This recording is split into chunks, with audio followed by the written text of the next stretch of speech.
మంత్రివర్గ విస్తరణపై కసరత్తు తుది దశకు చేరుకుందా? అయితే కేబినెట్లో బెర్త్ దక్కించుకునే మహిళా మంత్రి పదవి ఎవరికి?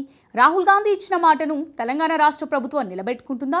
33% మహిళా రిజర్వేషన్తో రేవంత్ రెడ్డి సర్కార్లో చోటు దక్కించుకునే లేడీ మినిస్టర్ ఎవరు? ఈసారి కేబినెట్ విస్తరణలో ఎస్సీ మహిళకు ప్రాధాన్యత ఉంటుందా? ఒకవేళ ఉంటే ఆ అదృష్టవంతురాలైన ఎమ్మెల్యే ఎవరు? లేట్ చేయకుండా చూసేద్దాం పదండి.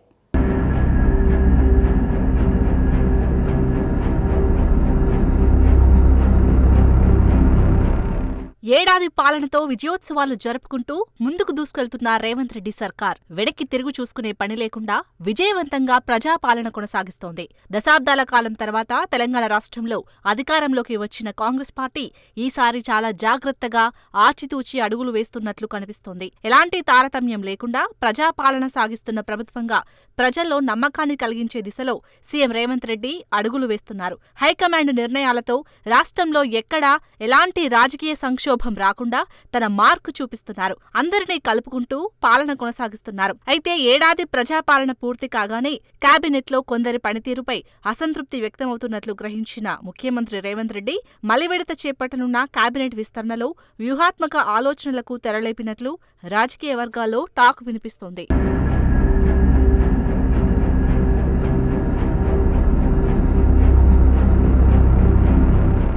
రాష్ట్రంలో జరిగే ప్రతి పరిణామాలను ఎప్పటికప్పుడు హైకమాండ్కు తెలియజేస్తూ సహచర మంత్రుల సహకారంతో రాష్ట్రంలో అభివృద్ధిని పరుగులు పెట్టించే ప్రయత్నాలు చేస్తున్నారు. ఎన్నికల సమయంలో రాహుల్ గాంధీ ఇచ్చిన మాట ప్రకారం రాష్ట్ర ప్రభుత్వం మంత్రివర్గ విస్తరణలో 33% మహిళలకు రిజర్వేషన్ను కల్పిస్తూ కేబినెట్లో స్థానం కల్పించాలని ఆలోచిస్తున్నారట. ఇలాంటి పరిస్థితుల్లో రేవంత్ రెడ్డి కేబినెట్లో ఇప్పటికే ఎస్టీ సామాజిక వర్గానికి చెందిన సీతక్క, బీసీ సామాజిక వర్గానికి చెందిన కొండా సురేఖ మంత్రులుగా కొనసాగుతున్నారు. దీంతో ముచ్చటగా పగ్గాలు చేపట్టనున్న మూడో మహిళా మంత్రి ఎవరు? ఏ సామాజిక వర్గానికి ఛాన్స్ దక్కే అవకాశం ఉందన్న ఊహాగానాలు జోరుగా సాగుతున్నాయి.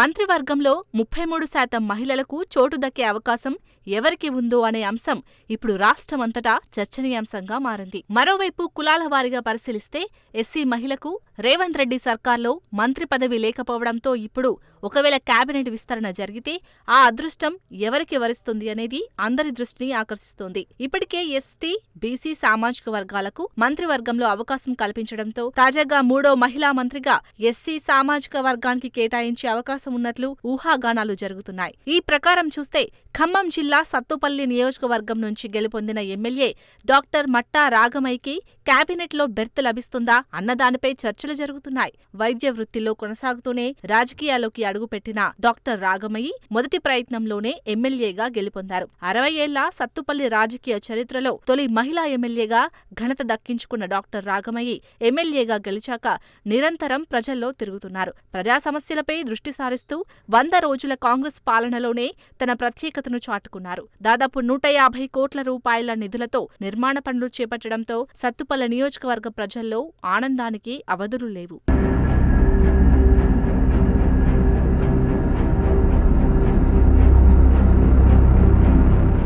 వృత్తిరీత్యా వైద్యురాలు కావడంతో ప్రజల వ్యక్తిగత, సామాజిక, ఆర్థిక సమస్యలపై డాక్టర్ రాగమయ్యకి స్పష్టమైన అవగాహన ఉంటుంది. అందుకే కాబోలు ఎమ్మెల్యేగా గెలిచిన వెంటనే నిత్యం ప్రజల్లో తిరుగుతూ ప్రజా సమస్యలను ఎప్పటికప్పుడు ప్రభుత్వం దృష్టికి తీసుకెళ్తున్నారు. నిధులతో సంబంధం లేని పనులను, సమస్యలను ఎప్పటికప్పుడు పరిష్కారమయ్యేలా సత్తుపల్లి ఎమ్మెల్యే డాక్టర్ మట్టా రాగమయ్యి ఏడాది పాలనలోనే మంచి లీడర్గా పేరు సంపాదించుకున్నారు. నియోజకవర్గంలోని సమస్యలను నిత్యం సంబంధిత శాఖల మంత్రులకు, ప్రభుత్వం దృష్టికి తీసుకెళ్తుండటంతో ఇటు ప్రజల్లోనూ అటు ప్రభుత్వంలోనూ మంచి మార్కులే సంపాదించుకున్నారు. ముఖ్యంగా అన్ని సంక్షేమ పథకాలు ప్రజలందరికీ చేరుతున్నాయా లేదా అనే విషయంలో ఎప్పటికప్పుడు ఆరా తీస్తూ అధికారులను పరుగులు పెట్టిస్తున్న మహిళా లీడర్గా జిల్లాలో మంచి పేరు తెచ్చుకున్నారు.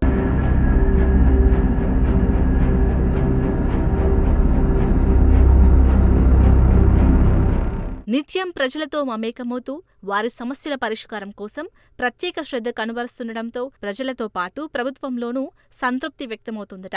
ఈ అంశాలన్నీ బేరీజు వేసుకుంటే ఎమ్మెల్యేగా ఉన్న డాక్టర్ మట్టా రాగమయ్యని మరింత ప్రోత్సహించేలా రేవంత్ రెడ్డి ప్రభుత్వం కీలక నిర్ణయం తీసుకునే అవకాశం ఉన్నట్లు ప్రచారం జరుగుతోంది. ఒకవేళ అలాంటి ఆలోచన అమలు చేయాలనుకుంటే మంత్రివర్గంలో చోటు కల్పించే అవకాశం ఉన్నట్లు రాజకీయ వర్గాల్లో ప్రచారం జరుగుతుంది.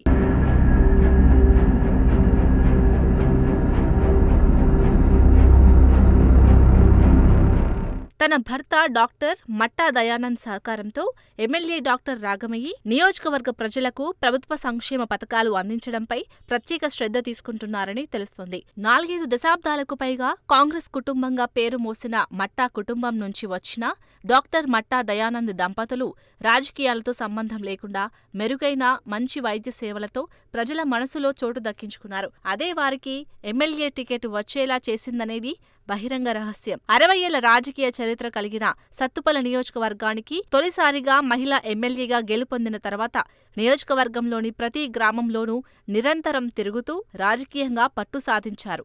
వర్గ విభేదాలకు తావు లేకుండా అందరితో కలిసిపోతూ కాంగ్రెస్ పార్టీకి, ప్రభుత్వానికి మంచి పేరు తెచ్చేలా ఎమ్మెల్యే డాక్టర్ మట్టా రాగమయ్యి దంపతులు తీవ్రంగా శ్రమిస్తున్నారని ప్రజల్లో టాక్ ఉంది. పార్టీ అధిష్టానం కూడా వీరి సేవలను గుర్తించడం, రానున్న రోజుల్లో కలిసివచ్చే అంశముందని కూడా జిల్లా రాజకీయాల్లో చర్చలు జరుగుతున్నాయి.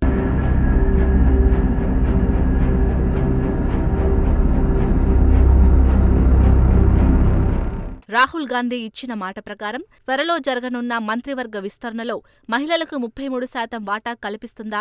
ఎస్సీ మహిళా మంత్రులు రేవంత్ రెడ్డి కేబినెట్లో లేకపోవడంతో సామాజిక వర్గం కోటాలోనైనా ఈసారి ఎస్సీ మహిళకు కేబినెట్లో చోటు దక్కుతుందా అనే అంశాలు ఇప్పుడు రాష్ట్ర రాజకీయాల్లో సరికొత్త చర్చకు తెరలేపాయి. నిత్యం ప్రజల్లో తిరుగుతూ అందుబాటులో ఉంటూ ప్రజా సంక్షేమంతో పాటుగా అభివృద్ధి వైపు దృష్టి సారిస్తున్న సత్తుపల్లి ఎమ్మెల్యే డాక్టర్ మట్టా రాగమయ్యకి మహిళా విభాగం కోటా నుంచి లేదా ఎస్సీ మహిళా విభాగం కోటాలోనైనా మంత్రివర్గ విస్తరణలో చోటు దక్కుతుందేమో వేచి చూడాలి. ఒకవేళ ఈ ప్రచారం నిజమే అయితే ఖమ్మం జిల్లాకు, ముఖ్యంగా సత్తుపల్లి నియోజకవర్గానికి మహర్దశ పట్టినట్లేనని రాజకీయ విశ్లేషకుల అంచనా.